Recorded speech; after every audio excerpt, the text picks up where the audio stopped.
farol que me guia, é a luz do meu caminho.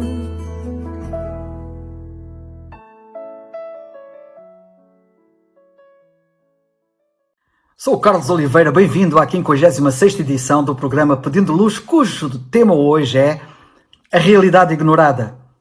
Há muitas realidades que as pessoas ignoram. Umas são irrelevantes, mas outras, para além de importantes, são alarmantes, podendo tornar-se mesmo determinantes. Uma vez que conduzem a desfechos, é bom que se saiba, desfechos lancinantes, desfechos mesmo agonizantes. Por isso, muito cuidado, pois se há coisas que podemos e até devemos ignorar, há outras que, se nós ignorarmos, nos poderão ser fatais, como é o caso do que vamos ver hoje. Uma realidade perigosamente ignorada é a realidade de que todo o ser humano é por natureza inimigo de Deus. É muito perigoso ignorar isto. O homem nasce já inimizado com Deus, nasce em pecado, diz a Bíblia. O punho cerrado dos bebés no nascimento é um reflexo visível dessa realidade. A Bíblia diz em Romanos 5:20 e Colossenses 1:21 que todos nós somos inimigos de Deus. E diz como tudo começa. No Salmo 51, no versículo 5, nós lemos assim: eis que em iniquidade fui formado, e em pecado me concebeu minha mãe. Esta realidade da inimizade com Deus, gerada pelo pecado, desde que o pecado entrou no mundo, explica a muita incredulidade reinante, generalizada, que assume várias formas e manifestações entre a maioria das pessoas. O ser humano tem por necessidade de se reconciliar com Deus, de ter paz com Deus, pois só assim a existência humana faz sentido e tem um desfecho verdadeiramente feliz. Há um acontecimento relatado nos Evangelhos que ilustra a nossa realidade. Vamos, pois, considerá-lo, pois temos aqui luz para acabarmos com esta inimizade com Deus e termos a paz de que precisamos. No Evangelho de João, no capítulo 6 e versículos 16 a 21, lemos assim: e quando veio a tarde, os seus discípulos desceram para o mar, e entrando no barco, atravessaram o mar em direção a Cafarnaum, e era já escuro, e ainda Jesus não tinha chegado ao pé deles. E o mar se levantou, porque um grande vento assoprava. E, tendo navegado uns 25 ou 30 estádios, viram a Jesus andando sobre o mar e aproximando-se do barco, e temeram. Mas ele lhes disse: sou eu, não temais. Então eles de boa mente o receberam no barco, e logo o barco chegou à terra para onde iam. O milagre aqui narrado é igualmente uma parábola. Nota a descrição gráfica do pecador perdido. Como aos discípulos, o homem está no lugar do mais grave perigo. Os discípulos estão açoitados por ondas que são tempestuosas, ameaçadoras e em cima de um frágil batel. E o homem está sob a ira de Deus ameaçadora. É assim que Deus vê o homem. A ira de Deus paira sobre ele e ele ignora o perigo que corre.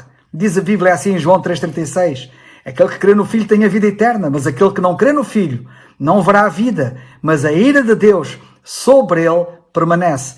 Ora, isto significa, se permanece sobre ele, que a ira de Deus paira sobre o homem desde que ele nasce, e não apenas quando ele deixa de crer, mas ele tem sempre a ira de Deus a pairar sobre ele. Lemos que eles estavam na escuridão, e já era escuro, lemos na passagem. Que detalhe importante! E isto também lemos porque Jesus ainda não tinha chegado ao pé deles. Sem Jesus, não pode haver outra coisa senão trevas. Trevas é a ausência de Jesus. Já pensaste que estás em trevas porque Jesus ainda não chegou verdadeiramente a ti? Estar perdido no escuro? Toma bem atenção, é algo aterrorizante. Uma pessoa enlouquece em pouco tempo. E quando as noites escuras são intermináveis? As pessoas esperam avidamente pela manhã. Tão terríveis são. Que quadro do perdido. Trevas. Trevas é terror. A Bíblia diz que o inferno é um lugar de trevas, caso não saibas. A Bíblia diz em 2 Coríntios, no capítulo 4 e versículo 4 também, que Satanás cega o entendimento do incrédulo, daquele que não crê. O pecador precisa de luz para ver o seu verdadeiro estado e encontrar a saída. E é isso que estamos a procurar fazer aqui hoje.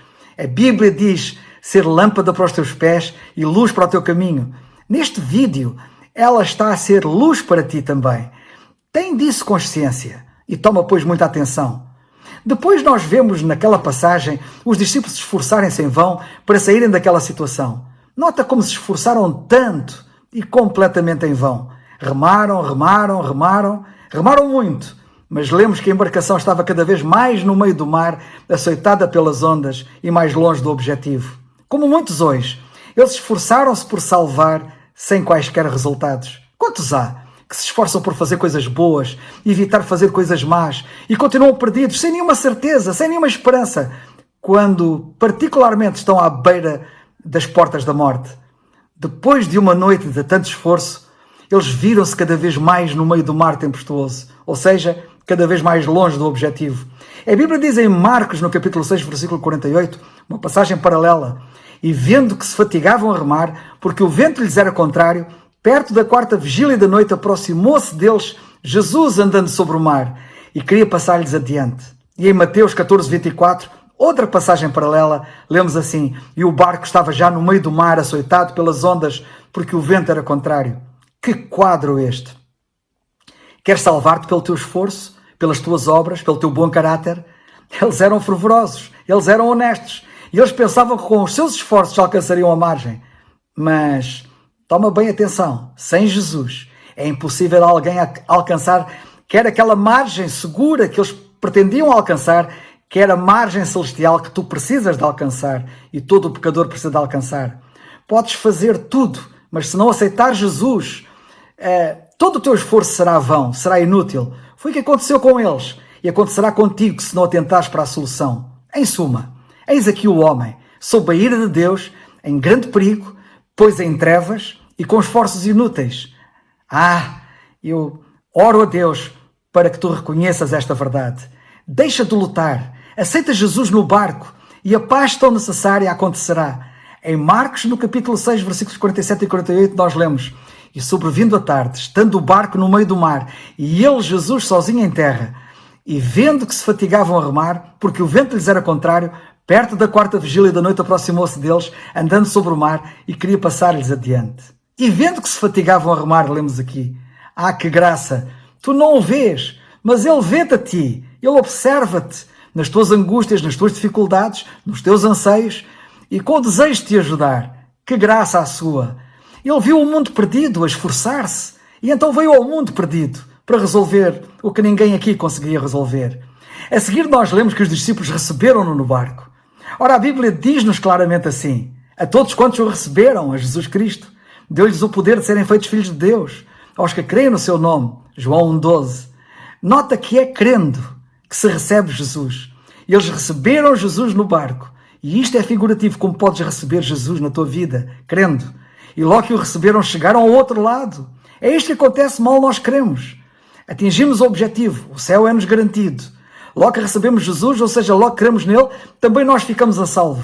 Só então houve paz. Lemos então ali nas Escrituras. É significativo lermos que Jesus caminhou sobre as águas, pôs-se ao lado do barco deles, mas só quando o receberam houve paz. Jesus não força a entrada de ninguém. Nota bem o que está escrito em João 6,21. Então eles de boa mente o receberam no barco, e logo o barco chegou à terra para onde iam. Ele tem poder para te levar até o outro lado e dar-te a paz que tu precisas já neste momento. Mas tens que o receber, crendo. Sim, ele tem poder para me levar para o céu e eu já desfruto da paz que ele me dá no presente. Nota bem que foi tudo feito por Jesus. Eles nada fizeram. O mérito é todo dele. Só tens que crer. Em Romanos 5,1 nós lemos: sendo depois justificados pela fé, temos paz com Deus por nosso Senhor Jesus Cristo. Sim, é pela fé. Ou seja, apenas crendo que podes ter paz com Deus, acabando assim com a inimizade que te separa de Deus e do céu. Que segurança eles agora têm. O medo desapareceu. Já não podiam ser tragados pelas ondas, agora podiam servi-lo e adorá-lo sem medo de se perderem. É isso que acontece comigo. É isso que acontece com todos os que creem. A Bíblia diz aos que creem em Romanos 8,1: portanto agora, nenhuma condenação há para os que estão em Cristo Jesus, ou seja, para os que creem nele como seu Salvador. É isso que acontecerá contigo se creres verdadeiramente nele. Porque esperas? Como lemos em Atos 16,31, e eu tantas vezes tenho citado: crê no Senhor Jesus Cristo e serás salvo.